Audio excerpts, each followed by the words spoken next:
জোড়া নিলে 50 টাকা, 2 জোড়া নিলে 80 টাকা, 3 জোড়া নিলে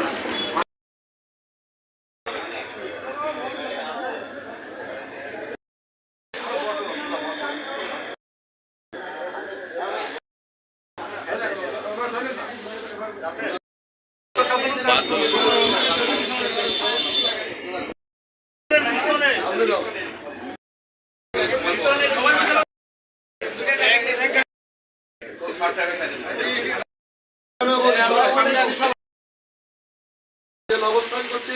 এই জনপ্রিয়তাকে ধরে রাখার জন্য প্রতিনিয়ত আমরা যে কোনো জায়গাতে সময় পেলে সেখানে কিন্তু জুয়েল ভাই সম্পর্কে অবগত করতে হবে।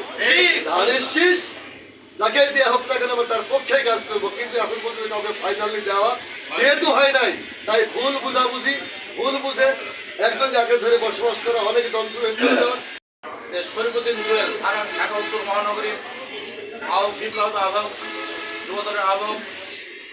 উনি এই দৌলতপুরের কৃতি সন্তান, ইতিমধ্যে মানুষের হৃদয়ের স্থান করে নিয়েছেন এবং 80% দৌলতপুরের আপামর জনসাধারণের দল মত নির্বিশেষে 80% জনগণের উনি সমর্থন আদায় করতে পেরেছেন বলে আমরা বিশ্বাস করি।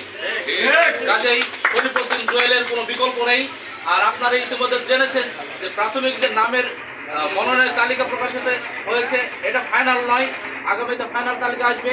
আপনারা জানেন, ইতিমধ্যে আপনাদের অভিজ্ঞতা আছে, দেখেছেন যে মনোনয়ন কিভাবে হয়। এখনো সরকার তফসিল ঘোষণা করে নাই। পরিবর্তনের পক্ষে শতভাগ আস্থাশীল। দেশ নেত্রী বেগম খালেদা জিয়া এবং দেশ নায়ক, আগামী রাষ্ট্রনায়ক তারেক জিয়া এই দৌলতপুরের মনোনয়ন দিতে ভুল করবেন না। আমরা আশাবাদী 100% এখানে মনোনয়ন জনাব শরীফুদ্দিন জুয়েল সাহেব। এখনো ইতিপূর্বে যে জরিপগুলো হয়েছে, আগামীতে যদি আরো জরিপ, নির্বাচনের আগ মুহূর্তে যদি আরো কিছু জরিপ করা হয়, তাহলে এই দৌলতপুরের মানুষ 80% মানুষ সমর্থন দেবে, দল মত নির্বিশেষে।